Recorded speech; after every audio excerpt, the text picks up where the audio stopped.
Let's cross now to our correspondent in Jerusalem, then, Noga Tarnopolsky, for more details. Hi there, Noga. So what else can you tell us then Hi. about this operation?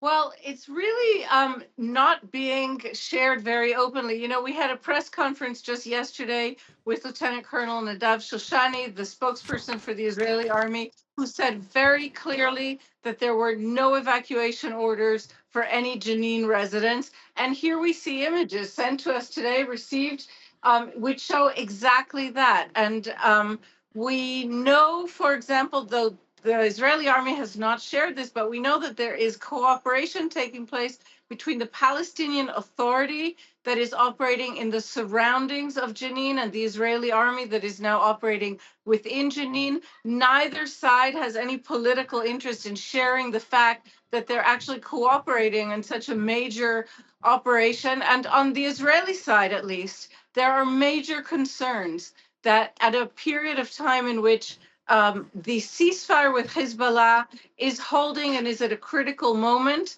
and there is a truce with Hamas. So, in other words, Israelis in theory could be now returning at least to some sort of normalcy, not an active war, that the government has chosen this moment to engage in its third major military operation in Jenin, so as at least, for example, to be able to keep the state of emergency um, in force in Israel, which gives the government all kinds of powers it shouldn't normally have if we were not in a state of war here. Now, Noga, this, of course, the reports of this, the Israeli military's operation in Jenin comes on top of a spike in settler attacks as well in the West Bank. How does all of this, in your view, connect not only to the ceasefire deal in Gaza, but also to the return of Donald Trump to the White House? Right. These are all very thin but existing threads of connection. And the West Bank really, really is, it could explode at any moment. Um, Donald Trump came in, and his first two major appointees to pass through the Senate confirmation process were Secretary of State Marco Rubio and the new ambassador to the UN, Elise Stefanik, both of whom expressed the belief that the entire West Bank belongs fully and completely to Israel by dint of God's grant. Now, it's important to state that U.S. official policy remains that the West Bank is occupied Palestinian territory. And even Donald Trump himself speaks of a future with two states, of the two-state solution, which the United States has championed for around 30 years. So there's a lot of mixed messaging, a lot of confusion. On the Israeli side, the minister who is in charge of police, the national security minister, quit because of the ceasefire deal to protest it. He himself is a former convicted a terror, he was convicted of terror associations, convicted of hate crimes. He himself spent much of his youth in the hilltops of the West Bank. And so while in office, he still was encouraging this kind of lawlessness, these pogroms in the West Bank, and him quitting basically seemed to set his followers on fire.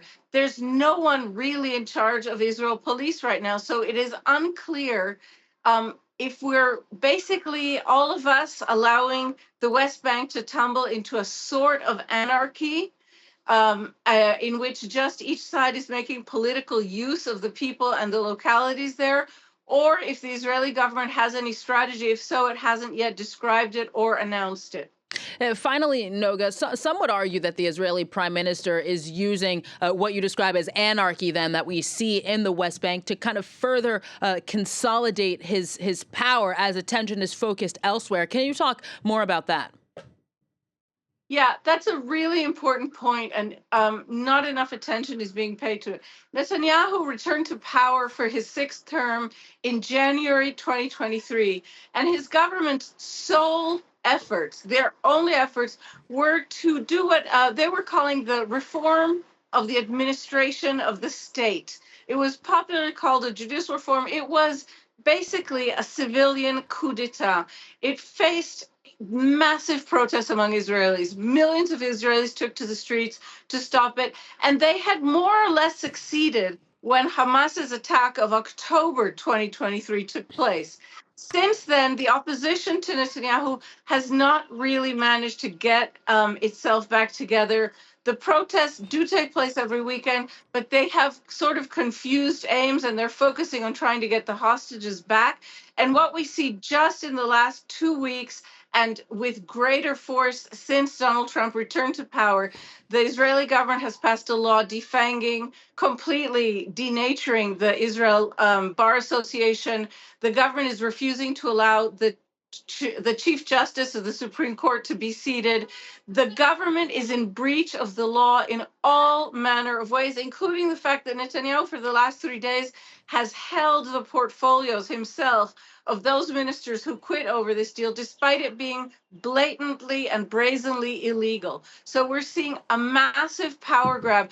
I would want to mention that the Biden administration was very much aware of this and really highlighted to Netanyahu that Israel had to remain a democracy and had to have an independent judiciary for Israeli-American ties to flourish.